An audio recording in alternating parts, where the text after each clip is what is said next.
निश्चयाचा महामेरू, बहुत जनासी आधारू, अखंड स्थितीचा निर्धारू, श्रीमंत योगी. अतिशय उत्तम शब्दात ज्या जाणत्या राजाचं हे वर्णन केलेलं आहे असे शिवाजी महाराज. गुलामगिरीत खितपत पडलेल्या मराठी जनतेला जागं करून त्यांची अस्मिता जागी करून स्वराज्याची स्थापना करणारे शिवाजी महाराज. धारोष्ण रक्त वाहून ज्यांनी स्वराज्याची मुहूर्तमेढ रवली असे शिवाजी महाराज. याच शिवाजी महाराजांच्या जीवनावर आधारित असलेल्या पुस्तकाची आपण आज ओळख करून घेणार आहोत. पुस्तकाचं नाव आहे श्रीमान योगी. पुस्तकाचे लेखक आहेत रणजित देसाई. रणजित देसाई यांचा ऐतिहासिक पुस्तकं लिहिण्याचा फार मोठा अनुभव होता. अतिशय उत्तम त्यांना शब्दांची जाण होती. कुठलाही प्रसंग जिवंत डोळ्यासमोर उभं करण्याचं त्यांचं कौशल्य हे कौतुकास्पद होतं. त्यांनी अनेक पुस्तकं लिहिली ऐतिहासिक मध्ये. स्वामी, श्रीमान योगी, पावनखिंड, राधेय, राजा रवी वर्मा अशी अनेक पुस्तकं त्यांनी लिहिली. ती सगळी गाजली. रणजित देसाई यांना अनेक पुरस्कारांनी सन्मानित करण्यात आलं होतं. त्यांना पद्मश्री पुरस्कार मिळालेला होता, साहित्य अकादमी पुरस्कार मिळालेला होता, महाराष्ट्र भूषण पुरस्कारांनी सुद्धा त्यांचा सन्मान केलेला होता.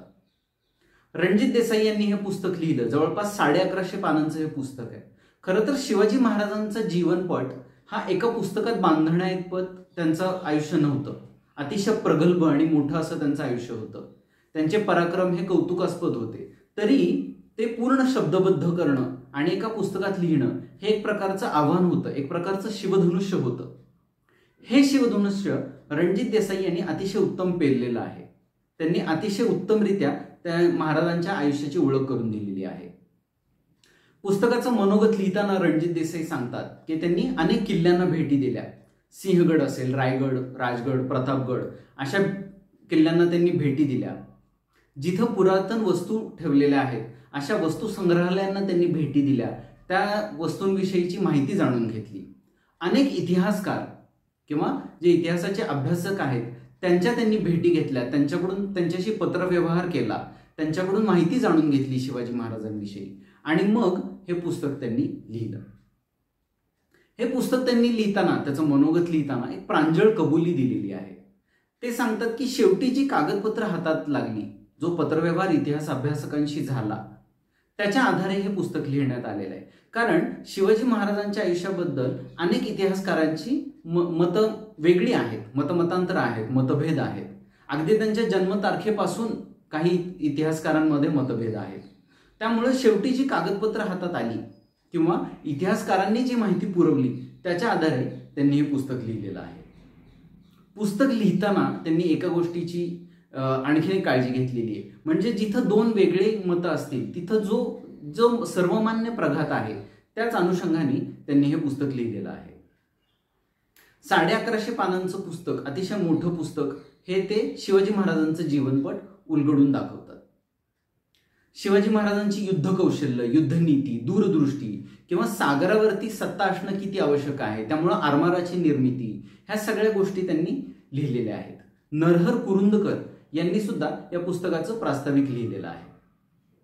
शिवाजी महाराजांचा जन्म राजमाता जिजाऊ यांच्या पोटी झाला. शिवाजी महाराज, त्यांचे वडील शहाजीराजे यांच्याशी फार कमी त्यांचा संपर्क आला किंवा शिवाजी महाराजांवरती प्रामुख्याने जे संस्कार केले ते राजमाता जिजाऊ यांनीच केले. शिवाजी महाराज लहान असताना राजमाता जिजाऊ महाभारत, रामायण, रामांचे किंवा कौरव पांडवांची जी युद्ध झाली त्यात पांडवांनी जी नीती अवलंबली होती, रामांनी जी नीती अवलंबली होती, याचे संस्कार ते लहानपणापासून करत आल्या. जिजाऊंच्याच नजरेखाली शिवाजी महाराज युद्ध कौशल्य शिकू लागले. तलवारबाजी, दांडपट्टा चालवणे, भालाफेक करणे अशी हत्यारं अवगत करू लागले. त्याची कौशल्य ते मिळवू लागले. हळूहळू मोठे होत असताना त्यांना आजूबाजूच्या जनतेवर होणारे अन्याय त्यांना समजत गेले. हा सगळा इतिहास रणजित देसाई यांनी अतिशय व्यवस्थित रेखाटलेला आहे. त्या काळची परिस्थिती कशी होती? मराठी जनतेवरती सगळीकडून आक्रमण होते. आदिलशहा, कुतुबशहा, निजामशाही इकडून सगळीकडून हल्ले होत होते आणि मराठी जनता ही ओरबडली जात होती, भरडली जात होती. कुणी यावं, जनतेचं लुटून न्यावं, पीक लुटलं जात होतं, प्रजेची हत्या केली जात होती, मंदिरं तोडली जात होती. हा सगळा इतिहास शिवाजी महाराजांना समजत होता. राजमाता जिजाऊ त्यांना हे सगळं समजावून सांगत होते आणि त्यांच्या मनात या अन्यायाविषयी चीड निर्माण होत होती. हळूहळू जसे राजे मोठे झाले मग त्यांनी ठरवलं की हे सहन नाही करायचं, आपण याच्याविषयी, या अन्यायाविषयी पेटून उठायचं या अन्यायाविरोधात. अवघं 16वं वर्ष, अजून पूर्ण मिशा सुद्धा फुटलेल्या नव्हत्या. मात्र अशा शिवाजी महाराजांनी रोहिडेश्वराच्या साक्षीनं, आपल्या मुठभर मित्रांच्याच साथीनं त्यांनी स्वराज्य स्थापनेची शपथ घेतली. सुरुवातीला तोरणा, त्याच्यानंतर पुरंदरचा किल्ला, त्याच्यानंतर सिंहगड किंवा त्या काळी कोंढाणा हे नाव होतं, असे एक एक किल्ले ते हस्तगत करू लागले. हळूहळू स्वराज्य बाळसं धरू लागलं. राजमाता जिजाऊ त्यांना सांगत होत्या, ते हळू पुढे जात होते आणि ही जी बातमी आहे, ह्या बातम्या आदिलशाहीच्या दरबारात दस्तक देतच होत्या. हळूहळू आदिलशाह चिडून उठतच होता. मग पुढं स्वराज्यावर आक्रमण होऊ लागली. स्वराज्यावरती आदिलशाहीने पहिला जो हल्ला करवला तो फत्तेखानामार्फत. फत्तेखान पूर्ण तयारीनिशी महाराजांवर चालून आला. मात्र महाराजांनी पराक्रमाची शर्थ केली. मावळे अगदी प्राणपणाने लढले आणि विजय खेचून आणला. या विजयानंतर खरं तर महाराजांचा आत्मविश्वास हा दुणावला होता. स्वराज्यात आनंदी आनंद पसरलेला होता. मात्र याचा परिणाम उलटाही दिसून आला. शहाजीराजांना कैद करण्यात आलं. शहाजीराजे हे आपल्यामुळं, आपले वडील आपल्यामुळं कैदेत आहेत, ही चिंता शिवाजी महाराजांना आतून खाऊ लागली. शहाजीराजांना झोपेत असताना रात्रीच्या वेळी कैद करण्यात आलं होतं. महाराजांच्या जीवाला घोर लागला. आपल्यामुळं आपले वडील कैदेत गेले, काय करावं हे समजत नव्हतं. मग शिवाजी महाराज हे आळंदीला जाऊन तुकाराम महाराजांचं त्यांनी दर्शन घेतलं. तुकाराम महाराजांनी समजावून सांगितलं की आत्ताची वेळ आहे, ही निघून जाईल आणि चांगले दिवस येतील, सगळं काही ठीक होईल. आणि तसंच घडलं. काही दिवसातच शहाजीराजांना सोडून देण्यात आलं. त्यांची कैद संपली. शिवाजी महाराजांना खूप बरं वाटलं. ह्याच दरम्यान शंभूराजे संभाजी महाराज यांचाही जन्म झाला. संभाजीराजांचा जन्म हा स्वराज्यासाठी एक चांगला पायगुण ठरला. स्वराज्याच्या कक्षा रुंदावत होत्या, मात्र त्यासाठी पैशाची अडचण निर्माण होत होती. ह्याच दरम्यान बहिर्जी नाईक यांनी एक बातमी आणली.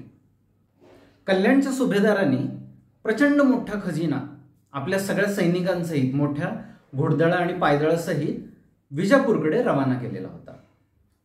ह्या खजिन्यासोबत कल्याणचा सुभेदार, त्याचा मुलगा आणि त्याची सून हे सुद्धा प्रवास करत होते. महाराजांनी ही संधी साधायचं ठरवलं. त्या खजिन्यावर त्यांनी हल्ला केला. तो खजिना ताब्यात घेतला. त्याचबरोबर कल्याणचा सुभेदाराचा मुलगा आणि सून यांना सुद्धा त्यांनी ताब्यात घेतलं आणि उलट्या दिशेनं प्रवास केला. महाराज तो सगळा खजिना घेऊन कल्याणला गेले. त्या कल्याणचा जो सुभेदाराचा मुलगा होता आणि सून, त्यांची त्यांनी भेट घेतली.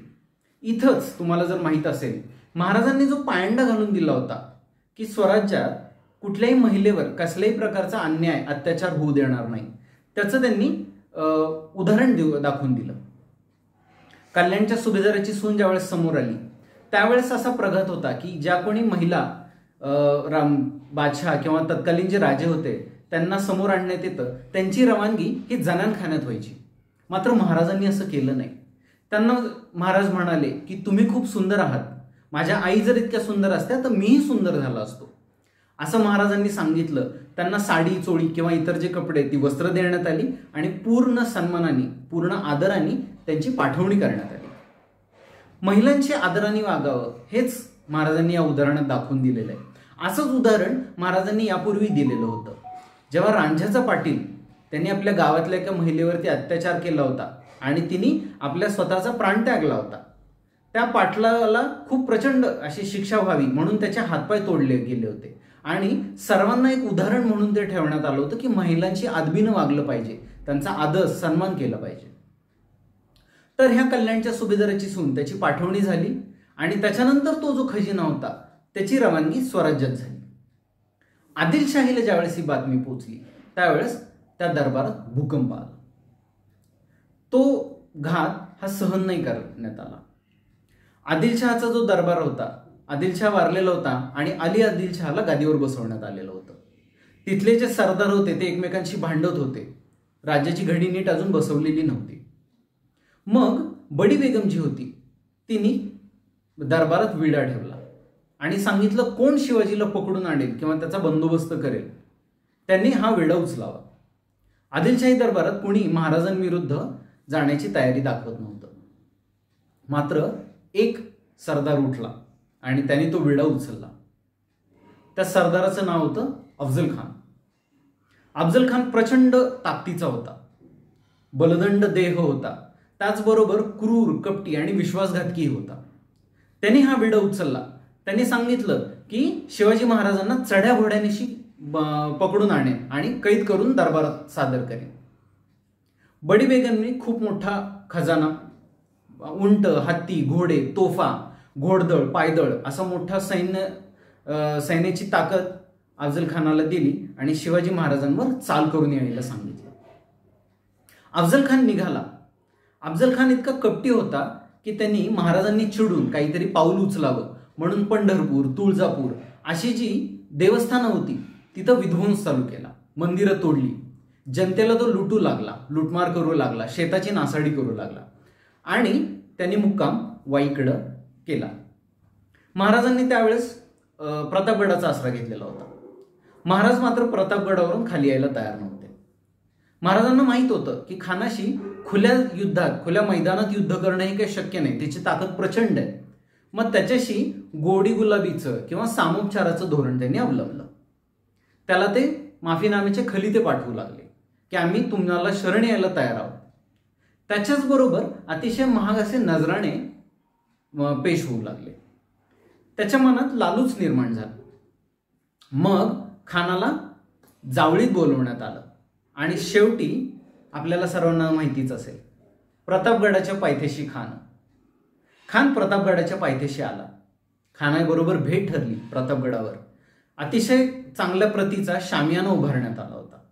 प्रचंड तिथे जे खानाचे वकील होते किंवा इतर जे सरदार मंडळी होती त्यांची उत्तम अशी बडदास्त ठेवण्यात आली. असं ठरलं होतं की फक्त 2-2 अंगरक्षक घेऊन ही भेट घ्यायची. खानाबरोबर सय्यद बंडा होता. महाराजांबरोबर जीवा महाले आणि कावजी, संभाजी कावजी हे 2 अंगरक्षक होते. महाराजांना माहिती होतं खान हा कपटी आहे, तो दगा करेल, म्हणून त्यांनी चिलखत, जिरेटोप, बिचवा हे सगळं घातलेलं होतं, वाघनखं घातलेली होती. आणि मग शिवाजी महाराज खानाला भेटायला गेले. खान महाराजांपेक्षा खूप उंच होता, देह बलदंड होता. त्यांनी महाराजांना मिठी मारली आणि त्यांची मान बगलेत दाबून त्यांच्या पाठीत वार केला. वार केल्यानंतर महाराजांच्या लक्षात आलं की आपल्याला दगा झालेला आहे. मात्र अंगात चिलखत असल्यामुळे महाराजांना काही नाही झालं. मग महाराजांनी बिचवा काढला, खानाचं पोट फाडलं, आतडी बाहेर आली, वाघनखांचा मारा केला त्याच्या पोटावरती. खान दगा दगा दगा म्हणून ओरडला आणि शामियानाच्या बाहेर आला. सय्यद बंडा महाराजांवरती चालून आला, मात्र त्याचा हात वरच्यावरच जीवा महाले यांनी तोडला. महाराजांनी तातडीनं इशारत दिली आणि आपलं सगळं सैन्य महाराजांचं हे खानाच्या सैन्यावरती तुटून पडलं. खानाच्या असंख्य हत्ती, घोडे, तोफा ज्या होत्या ह्या सरकारात जमा झाल्या. स्वराज्य आपलं ताकदवर झालं. ही बातमी जशी जशी विजापूर दरबाराकडे चालत जात होती तसंच महाराजांनी विजापूरकडे मोहीम आखली. कारण त्यांना माहिती होतं अफजल खानासारखा मोठा सरदार जर मारला जातो तर बाकी सगळे जे सरदार होते ते भिवून आधीच हरलेले असणार आहेत, मनात त्यांनी कच खाल्लेली असणार आहे. म्हणून तातडीने महाराजांनी विजापूर दरबाराकडे किंवा त्यांच्या ज्या कर्नाटक भाग होता तिकडे मोहिमा आखल्या. सातारा, खटाव, मायणी हे जे भाग आहेत हे त्यांनी ताब्यात घेतले, तिथला आपला बंदोबस्त वाढवला. हे सगळं करत असताना दुसऱ्या बाजूला औरंगजेब जो आहे तोही शांत नव्हता. मात्र त्यांनी नुकतंच त्याचे वडील त्यांना कैद केलेलं होतं आणि त्याच्या भावांची हत्या केलेली होती. त्यामुळं औरंगजेबाकडून तुर्तास स्वराज्याला धोका नाही हे महाराजांना माहीत होतं. महाराज ही मोहीम आखत होते. त्याच दरम्यान आदिलशहानी किंवा आदिलशहा आणि बडी बेगम यांनी स्वराज्यावरती दुसरा हल्ला करायचा ठरवला. हा हल्ला झाला सिद्दी जोहरच्या स्वरूपात. मात्र सिद्दी खूप हुशार होता. त्यांनी महाराजांवर कुठलाही सरळ हल्ला केला नाही. सिद्दी जोहर चालून येतोय म्हटल्यावर महाराजांनी आपल्या मोहिमा आटोपत्या घेतल्या आणि त्यांनी पन्हाळगडावरती आसरा घेतला. सिद्दी जोहरला ज्यावेळेस कळलं की महाराज पन्हाळगडावर आहेत, त्यांनी केवळ पन्हाळगडाला वेढा दिला आणि तो शांत बसला. महाराजांना बाहेर पडणं शक्य नव्हतं. वेढा अतिशय चिवट होता. महाराजांना किंवा सर्वांनाच अशी अपेक्षा होती की नेताजी पालकर येतील आणि तो वेढा फोडतील, महाराजांना तिथून बाहेर पडता येईल. खरं तर नेताजी पालकरांनी हल्ला केलाही होता, वेढा फोडायचा प्रयत्नही केलेला होता. मात्र तो हल्ला अयशस्वी ठरला. नेताजींना माघार घ्यावी लागली. मग महाराजांच्या लक्षात आलं की आपल्याच काहीतरी युक्ती करावी लागणार आहे. खरं तर पन्हाळगड हा अतिशय सुरक्षित गड होता. धान्याची मोठमोठी कोठारं आहे. कित्येक दिवस हा वेढा जरी पडला असता तरी तशी अडचण आली नसती. मात्र औरंगजेबाकडूनही दुसरी हालचाल झाली. त्याच काळात औरंगजेबाचा मामा शाहिस्ते खान हा प्रचंड मोठी फौज घेऊन पुण्यात दाखल झाला. त्यांनी लाल महालातच मुक्काम ठोकला आणि आजूबाजूची जी जनता आहे त्यांना तो त्रास देऊ लागला. त्यामुळे महाराजांना माहिती होतं की हा वेढा फोडून बाहेर पडणं आवश्यक आहे, नाहीतर शाहिस्ते खान आणि सिद्दी जोहर यांच्या दोन्हीच्या हल्ल्यात स्वराज्य जे नुकतंच आपल्या पायावर उभं राहत होतं त्याची विल्हेवाट होईल आणि स्वराज्याचं स्वप्न अधुरं राहील. महाराज काय करावं या प्रश्नात होते. त्याच काळात महादेव म्हणून त्यांचा एक नजरबाज होता, भैरजी नाईकांच्या पथकातला. तो खबर घेऊन वरती आला की आपल्याला वेढा फोडणं शक्य आहे किंवा वेढ्यातून बाहेर पडणं शक्य आहे. महाराजांनी पावसाळा येईपर्यंत वाट पाहिली. त्यांना वाटलं की कदाचित पावसाळ्यात सिद्दी जोहर माघार घेईल आणि हा वेढा बंद करेल. मात्र तसं झालं नाही. त्यांनी छत्र्या उभारल्या आणि पावसाळ्यातही वेढा चालू ठेवला. मग महाराजांनी सिद्दी जोहरशी बोलणी चालू केली. मात्र सिद्दी जोहर काही ऐकायला तयार नव्हता. त्याला शिवाजी महाराजांचीच शरणागती हवी होती. त्याला पूर्णपणे शिवाजी महाराजांना ताब्यात घ्यायचं होतं. मग महाराजांनी त्यांच्याशी बोलणी चालू केली आणि दुसरीकडं बाहेर निघायची वाट त्यांनी शोधली. त्यांनी पन्हाळगडावरून विशाळगडाकडे जायचं ठरवलं. हा मार्ग जो होता हा घोडखिंडीतनं जात होता. मात्र घोडखिंडीतनं हा प्रवास करणं आवश्यक होतं. महाराजांना माहिती होतं की इथं सगळ्यांच्या जीवाला धोका होऊ शकतो. मात्र त्यांनी हा धोका पत्करायचं ठरवलं. इथंच केवळ महाराज फक्त काळजीत होते असं नाही, तर राजमाता जिजाऊ ज्या होत्या त्याही प्रचंड काळजीत होत्या. म्हणजे आपला मुलगा शिवाजी महाराज यांचा जीव धोक्यात तर आहेच आहे, पण आपली जी प्रजा आहे ज्याच्यावर महाराज आणि जिजाऊ हे पुत्रवत प्रेम करत होते त्यांचाही धोका किंवा त्यांच्याही जीवाचे होत असलेले हाल त्यांना कळत होते, समजत होते आणि त्याची चिंता त्यांना लागून राहिलेली होती.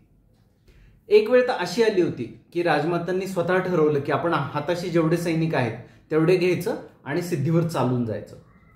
मात्र त्यांना थांबवण्यात आलं.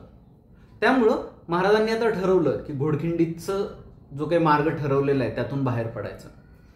मग त्यांनी वेगळी चाल खेळली. शिवा न्हावी यांच्या स्वरूपात प्रतिशिवाजी उभे करण्यात आले. त्यांचं रूप हुबेहूब जुळत होतं. 2 पालख्या तयार करण्यात आल्या आणि एका पालखीत शिवाजी महाराज स्वतः बसले, दुसऱ्या पालखीत शिवा न्हावी प्रतिशिवाजी रूपात त्या पालखीत बसले. दोन्ही पालख्यांनी प्रवास सुरू केला. काही अंतर गेल्यानंतर घात झाला.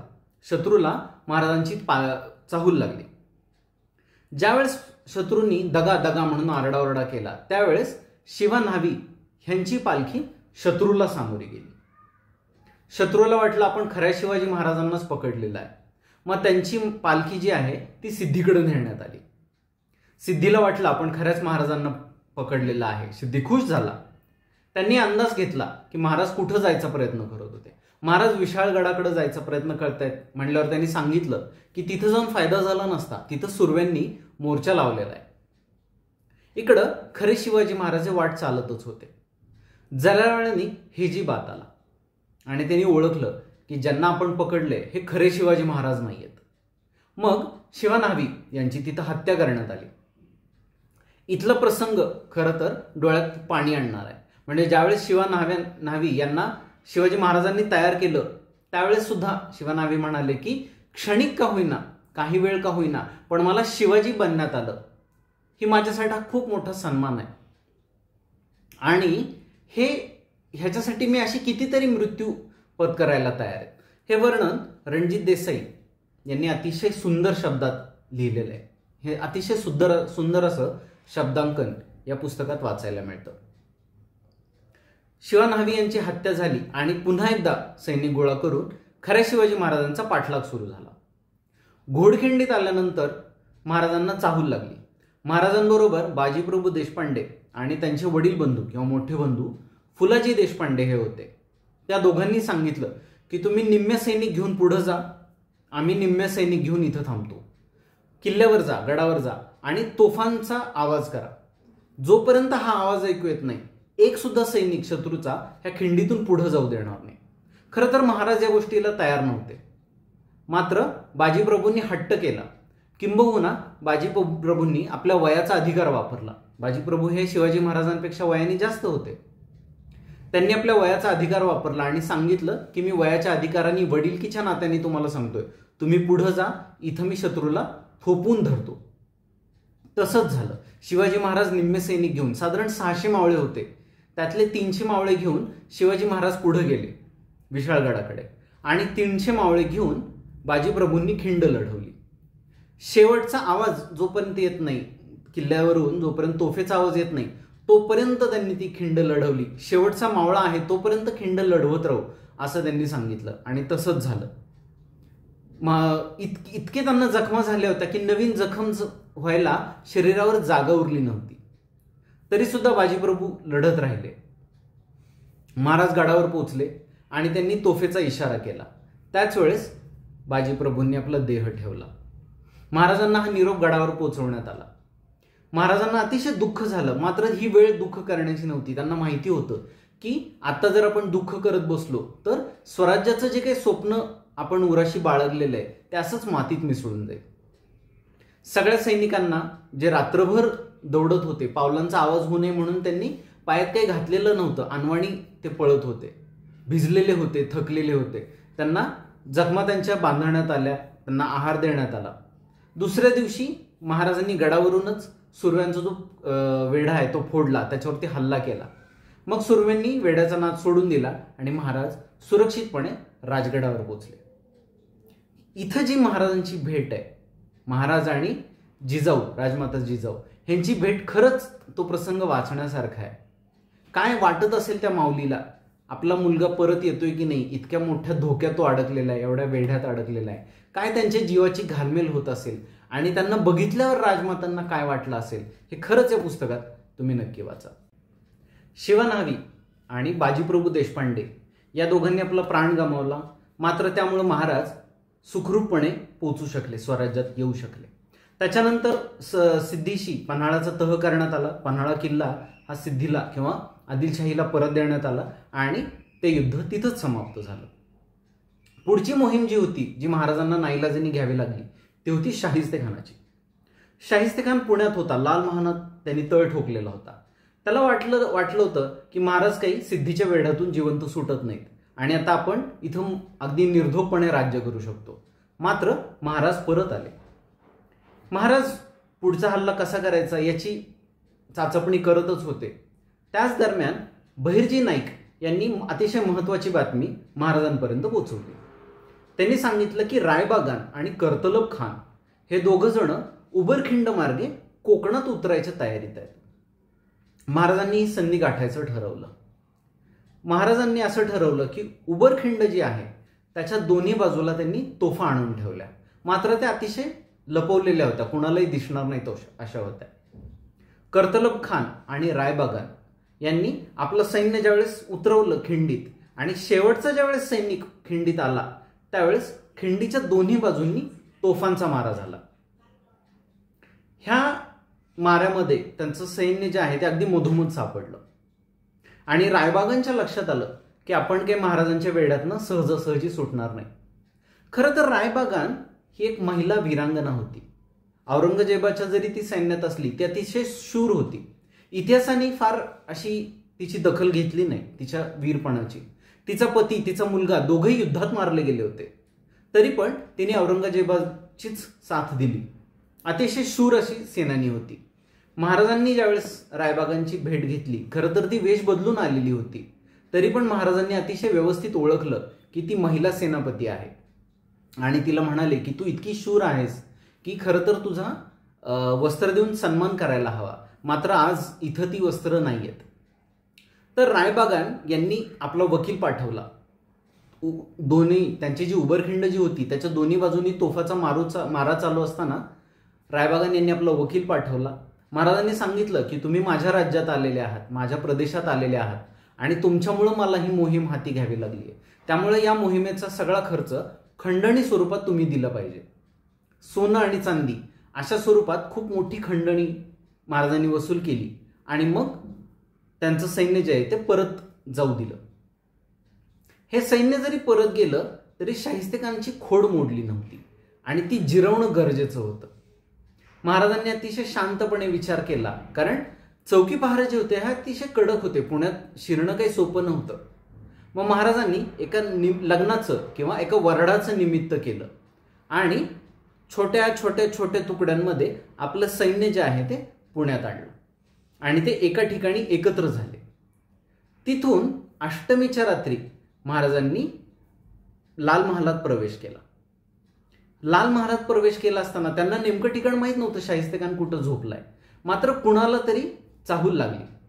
स्वतः शिवाजी महाराज तलवार घेऊन आपल्या आजूबाजूला आहेत म्हणल्यानंतर शाहिस्तेखानांनी तलवार शोधता किंवा शस्त्र न शोधता सरळ खिडकीतनं उडी मारून जायचा प्रयत्न केला. महाराजांनी हल्ला केला. महाराजांना वाटलं की त्याला मोठी जखम होईल. मात्र जीवावर जे आलं होतं ते बोटांवरती निभावलं. शाहिस्तेखानाची बोटं तुटली. मात्र शाहिस्तेखान तिथून पळून जाण्यात यशस्वी झाला. महाराजांना माहिती होतं की आपला पाठलाग होणार आहे, म्हणून त्यांनी काय केलं होतं, स्वतः ते कोंढाण्याकडे किंवा आत्ता ज्याचं नाव सिंहगड आहे तिकडं निघाले होते.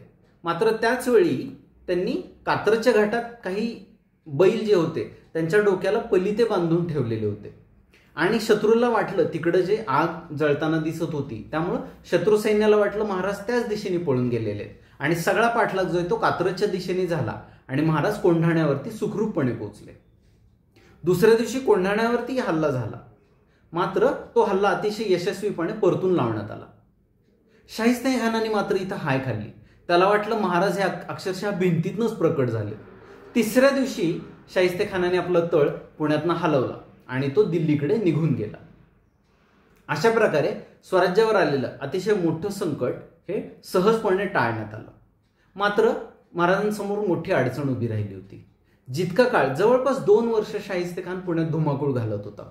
या काळात प्रजा जी होती, जी गावकरी होते, त्यांनी आपले घरदार सोडून रानावनात ते निघून गेलेले होते. त्यांचं पुनर्वसन करणं गरजेचं होतं. त्यांना पुन्हा एकदा त्यांच्या घरी आणून त्यांची शेती, त्यांना जी काही त्यांची दिनचर्या होती त्या दिनचर्याला परत सुरुवात करणं आवश्यक होतं. त्याच्यासाठी त्यांना बियाणं, बैल किंवा इतर जी अवजार आहेत ती पुरवणं गरजेचं होतं आणि यासाठी गरज होती ती पैशाची. मग औरंगजेबाला ज्यातनं 10 लाख रुपयाचा वार्षिक महसूल मिळत होता ती सुरतेची बाजारपेठ महाराजांनी हस्तगत करायचं ठरवलं. बहिर्जी नाईक आणि त्यांचे अनेक जे नजरबाज होते, त्यांचे अनेक गुप्तहेर जे होते ते महाराजांपासून ते सुरतेपर्यंत वाटेवरती पेरण्यात आलेले होते. बहिर्जी नाईकांनी अतिशय बारीक माहिती सुरतबद्दल काढून ठेवलेली होती. श्रीमंत कोण आहेत, व्यापारी कोण आहेत, कुठून त्यांना अतिशय महत्वाचा महसूल मिळू शकतो, कुठं खंडणी वसूल करता येऊ शकते, कोण कोण व्यापारी आहेत ज्यांचा परदेशी व्यापार चालतो, हिरे मोती किंवा सोनं नाणं हे कुठं मिळू शकतं, हे ती अतिशय बारीक सारीक माहिती बहिर्जी नाईकांनी अतिशय व्यवस्थित मिळवलेली होती. बरं, हा मोगली मुलूक होता, त्यामुळे शिवाजी महाराज सुरतपर्यंत पोहोचतील असा कोणी अंदाजही केलेला नव्हता. सुरतेला तटबंदी नव्हती. सुरतेचा सुभेदार इनायत खान होता. इनायत खान अतिशय गाफील होता. त्यांनी सुरक्षिततेची कुठलीही तयारी केलेली नव्हती, तटबंदी नव्हती. महाराजांनी सुरतेवर हल्ला करायच्या आधीच स्वतःचं सक्षम असं आरमार उभं करायला सुरुवात केलेली होती. त्यामुळं ज्या काळात महाराज सुरतेच्या आसपास पोहोचत होते त्याच काळात कोकणातून महाराजांची गलबतं किंवा इतर जहाजं जी आहेत ती सुरतेच्या आसपास पोहोचत आलेली होती. इनायत खानला सुगावा लागू नये म्हणून महाराज शक्यतो पहाटेच्या वेळी किंवा रात्रीच्या वेळी सावकाशपणे प्रवास करत होते. त्यामुळे त्याची कुठेही अशी खूप मोठी दखल घेतली गेली नाही आणि महाराजांचा प्रवास सुरुवातीला कमी सैन्याबरोबर सोबत झाला आणि वाटेत थोडे थोडे थोडे सैन्य त्यांना मिळत गेले. ज्यावेळी महाराज साधारण सुरतेच्या वेशीवर पोहोचले त्यावेळेस इनायत खानाला निरोप पाठवण्यात आला की तुम्ही योग्य अशी खंडणी द्या, आम्ही सुरतेवर हल्ला करत नाही, आम्ही इथूनच माघारी जातो. महाराजांनी 2 दिवस वाट पाहिली. ब्रिटिशांच्या काही वखारी सुरतेत होत्या. त्यांनी निरोप पाठवला, खंडणी द्यायचं त्यांनी कबूलही केलं. मात्र त्यांनी हेही सांगितलं की हल्ला झाला तर आम्ही उत्तरही देऊ. महाराजांना या क्षणी ब्रिटिशांशी वैर पत्करायचं नव्हतं. त्यामुळे त्यांनी फक्त इनायत खानाला कल्पना दिली की आमची खंडणी आम्हाला द्या, आम्ही इथून जातो. मात्र 2 दिवस शिवाजी महाराजांनी वाट पाहिली. महाराज शांत आहेत याचा अर्थ ते कमकुवत आहेत, कमजोर आहेत असा अर्थ घेण्यात आला. शेवटी नाईलाजाने महाराजांनी आपलं सैन्य सुरतमध्ये घुसवलं. सुरतेत मोठमोठे जे व्यापारी आहेत, जे सोन्याच्या स्वरूपात, मोत्याच्या स्वरूपात किंवा इतर महाग जे मोती किंवा पाचू, माणिक याच्या स्वरूपात जे व्यापार करत होते, त्यांच्यावर हल्ला करण्यात आला आणि ती लूट वसूल करण्यात आली. प्रचंड मोठा असा खजिना घेऊन महाराज हा हल्ला यशस्वी करून आपल्या स्वराज्यात परतले. या दरम्यान इनायत खानांनी निरोपही पाठवला होता की तुम्ही आम्हाला शरण या. मात्र महाराजांनी सांगितलं की ही जमीन आमची आहे, हे स्वराज्य आमचं आहे, तुम्ही बाहेरून आलेले आहात, त्यामुळे तुम्हीच हा इलाका खाली करून इथून निघून जा. अर्थात इनायत खान हे मान्य करायला काही तयार नव्हता. अशा प्रकारे अतिशय यशस्वी असा सुरतेवरचा हल्ला करून महाराज स्वराज्यात परतले. हे जे पुस्तक आहे रणजित देसाई यांनी लिहिलेलं, खूप मोठं पुस्तक आहे. 1150 पानांचं हे पुस्तक आहे आणि महाराजांचं संपूर्ण जीवनपट या पुस्तकात उलगडलेला आहे. मात्र वेळेअभावी तो त्या पुस्तकाचा सगळा भाग सांगणं किंवा त्या सगळ्या पुस्तकाचं समालोचन करणं एका वेळी शक्य नाहीये. त्यामुळं हे पुस्तकाची जी ओळख आहे ही मी 2 भागांमध्ये करून देणार आहे. आजचा भाग मी इथंच थांबवतोय. इथून पुढच्या भागात महाराजांची जी ओळख आहे आपल्याला जाणून करायची आहे किंवा त्यांनी जे कर्तृत्व गाजवलंय त्याच्यात आपल्याला जे जाणून घ्यायचंय, त्याच्यात प्रमुख जो आहे तो म्हणजे मिर्झाराजे जयसिंग यांनी केलेला हल्ला. मिर्झाराजे जयसिंग यांनी केलेला हल्ला, महाराजांनी केलेला तह, तिथून त्यांचं आग्र्याला झालेलं प्रयाण आणि आग्र्याहून झालेली सुटका, हा प्रमुख घटनापट आहे. त्याच्यानंतर महाराजांचा जो काही राज्याभिषेक होतो किंवा इतर जे काही घटना स्वराज्यात घडत होतात त्या सगळ्या या पुस्तकात आहेत, त्या मी तुम्हाला सांगणारच आहे. मात्र वेळेअभावी आज आपल्याला इथंच थांबावं लागतंय. हा व्हिडिओ तुम्ही पहा. हे पुस्तक खरं तर प्रत्येक मराठी माणसाच्या घरात असायला पाहिजे. सगळ्यांनी शिवाजी महाराजांचं जे कर्तृत्व आहे ते स्वतः वाचायला हवंय. आपल्या जे इतर येणाऱ्या पिढ्या आहेत त्यांना त्याची ओळख करून द्यायला हवी. हे पुस्तक तुम्ही नक्की वाचा. हा व्हिडिओ तुम्हाला जर आवडला असेल तर लाईक नक्की करा आणि इथून पुढचा भाग जो आहे तो मी दुसऱ्या भागात, हे जे पुस्तक आहे त्याचा उर्वरित भाग पुढील भागात मी नक्कीच सांगेन. धन्यवाद.